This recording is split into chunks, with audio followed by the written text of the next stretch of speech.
Natalia permaneció sentada, congelada en shock. Su abogado intentó hablar, mencionando algo sobre apelar, pero el juez ya se había retirado. Mauricio me dio un discreto apretón en el hombro mientras recogíamos nuestros documentos. Lucía me esperaba en el pasillo con una sonrisa que iluminaba toda su cara.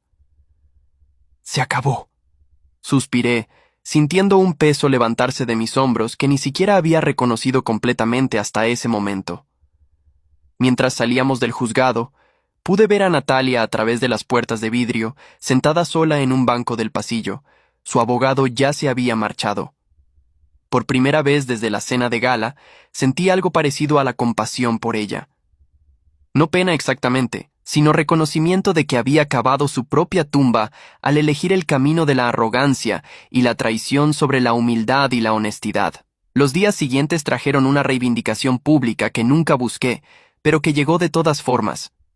Patricia publicó en LinkedIn una declaración detallada sobre el caso, explicando por qué había testificado contra Natalia y revelando el intento de conseguir falso testimonio.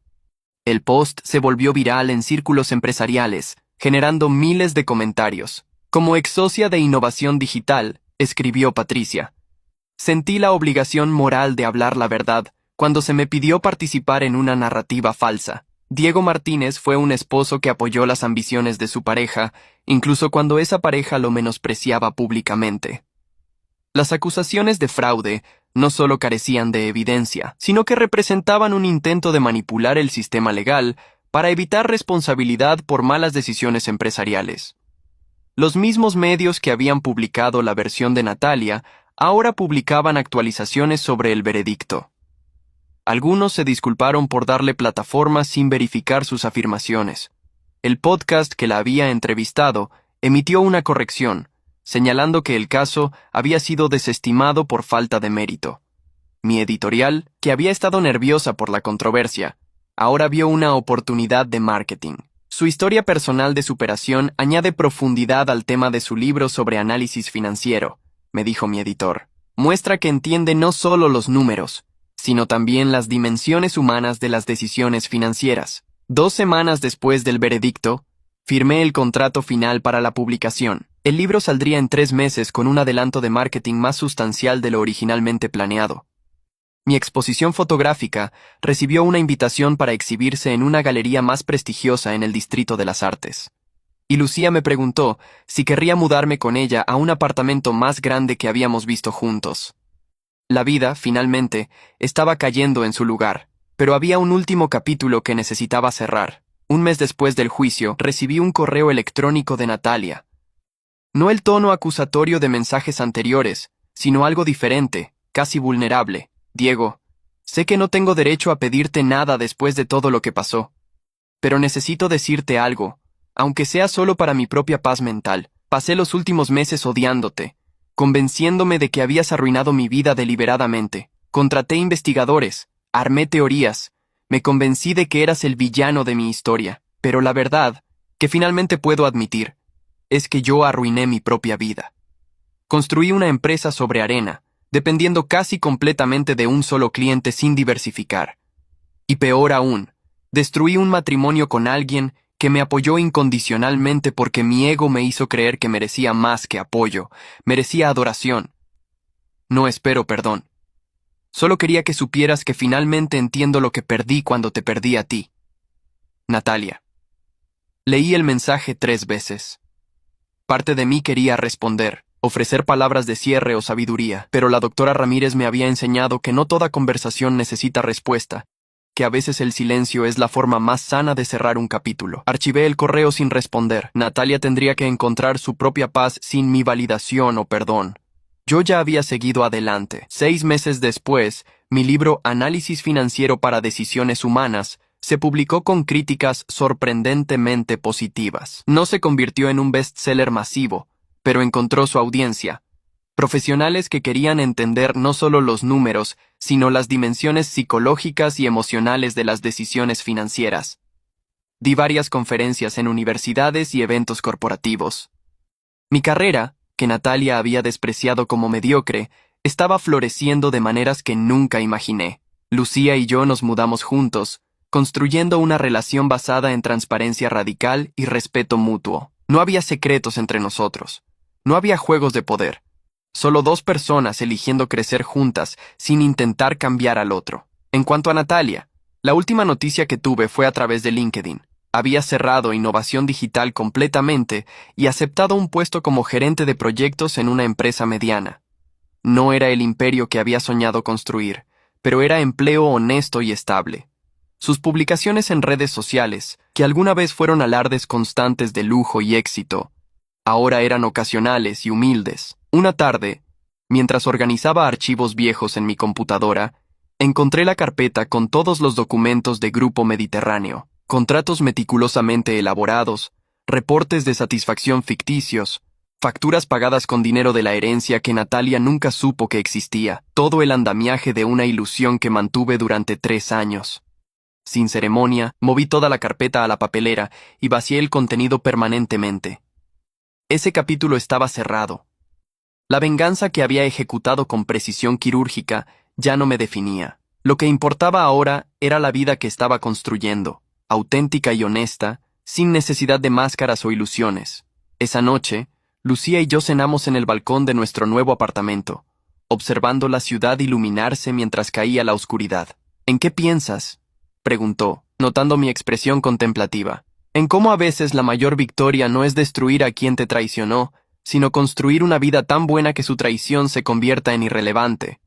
Ella sonrió y levantó su copa de vino. Por las segundas oportunidades y las primeras veces que hacemos las cosas bien, brindamos mientras la ciudad brillaba debajo de nosotros, cada luz una vida, cada vida una historia. Y por primera vez en años, mi historia era completamente mía. 2 años después de aquella audiencia judicial que cerró definitivamente el capítulo de Natalia en mi vida, me encontraba firmando ejemplares de la segunda edición de mi libro en una librería del centro. La fila era modesta pero constante. Profesionales jóvenes que habían encontrado en mis páginas no solo conocimiento técnico sobre análisis financiero, sino también lecciones sobre tomar decisiones alineadas con valores personales en lugar de expectativas externas. Una mujer de unos 40 años se acercó con su ejemplar abierto en la dedicatoria. Mi esposo me regaló este libro hace 6 meses. Me dijo mientras yo preparaba mi pluma. Estaba en un matrimonio donde sentía que nunca era suficiente, donde cada logro mío era minimizado. Su libro me ayudó a entender que estaba financiando emocionalmente a alguien que nunca me valoraría.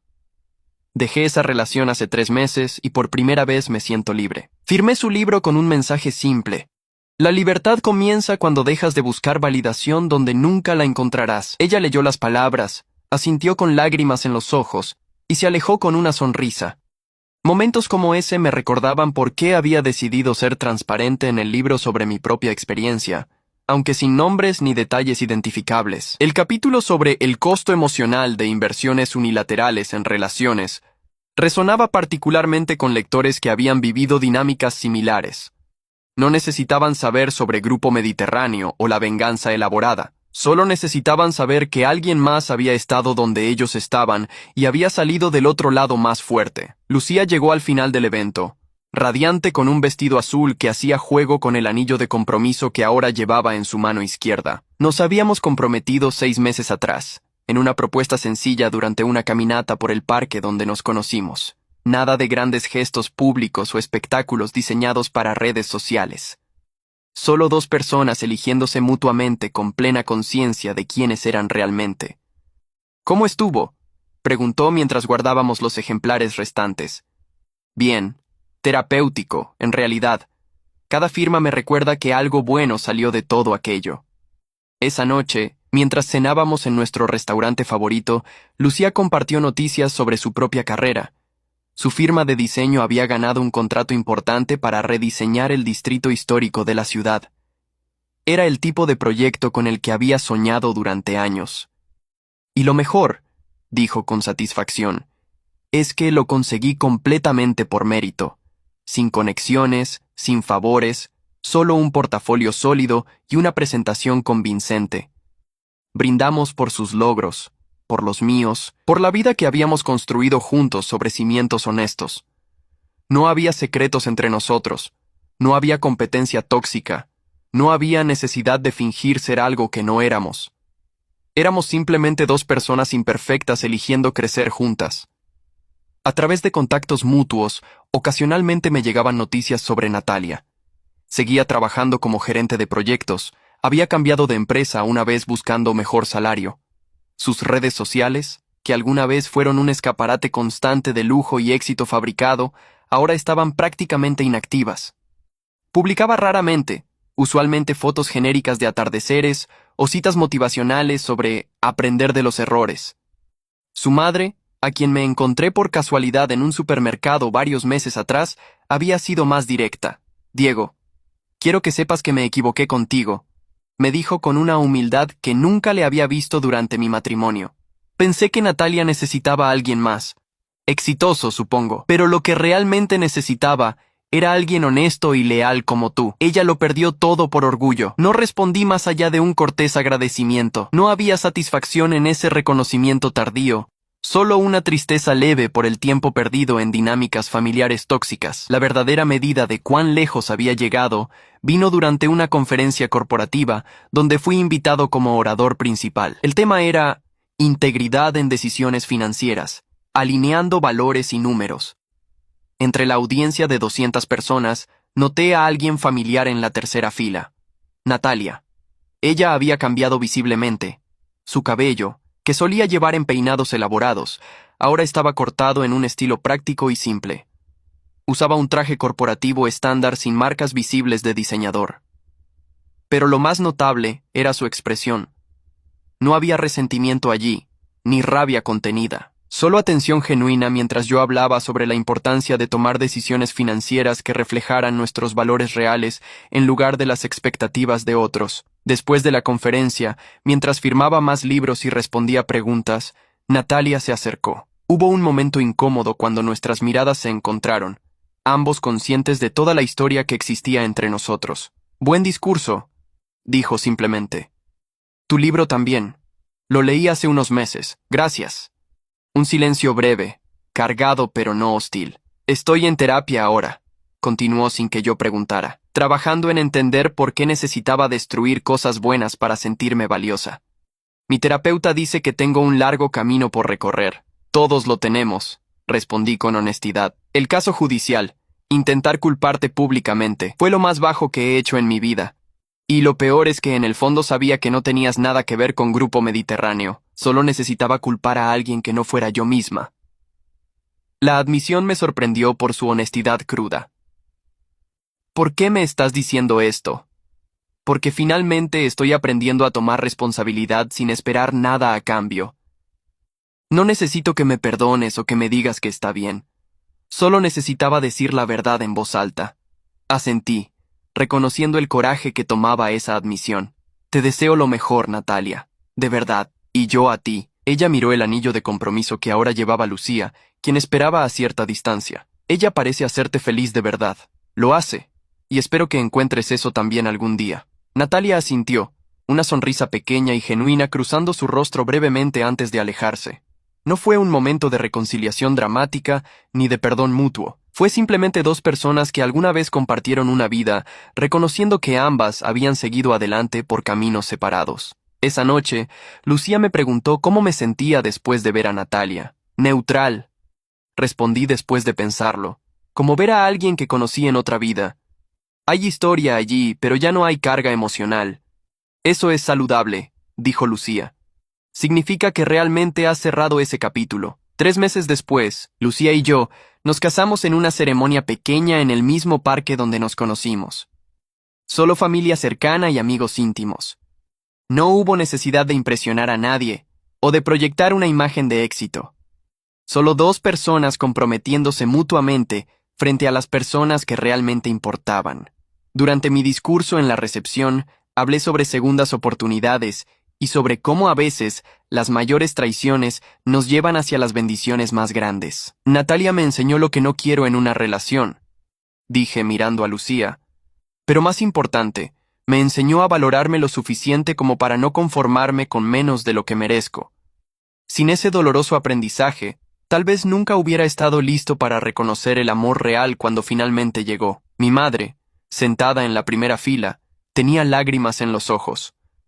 Mi padre asintió con aprobación. La familia de Lucía nos miraba con calidez genuina. Este era el tipo de amor y aceptación que había estado buscando toda mi vida en los lugares equivocados. 6 meses después de la boda, Lucía me dio noticias que cambiarían nuestra vida nuevamente. Estaba embarazada.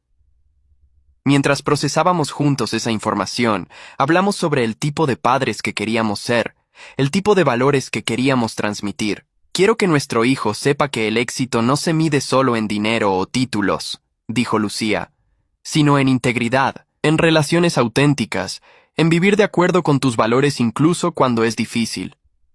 Y quiero que sepa que la venganza, aunque a veces satisfactoria, nunca es tan dulce como construir algo genuino, agregué.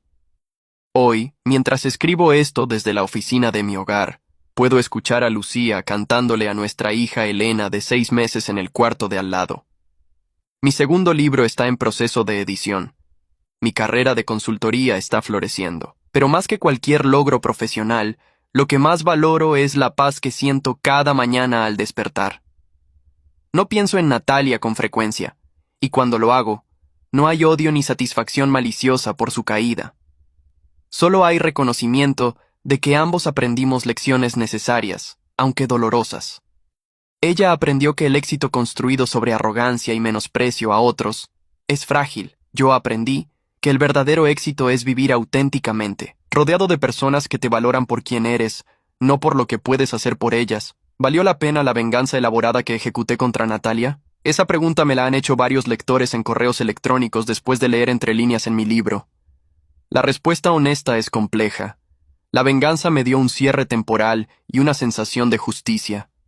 Pero lo que realmente me sanó no fue verla caer, sino construir una vida donde su opinión sobre mí dejó de importar completamente. Si pudiera volver atrás, tal vez elegiría simplemente alejarme sin el elaborado plan. O tal vez no. Tal vez necesitaba pasar por todo eso para llegar a donde estoy ahora. Un hombre en paz consigo mismo, con una familia que ama, con una carrera que lo satisface, y con la sabiduría de saber que la mejor venganza contra quien te menospreció no es destruirlos, sino vivir tan bien que su desprecio se vuelva irrelevante.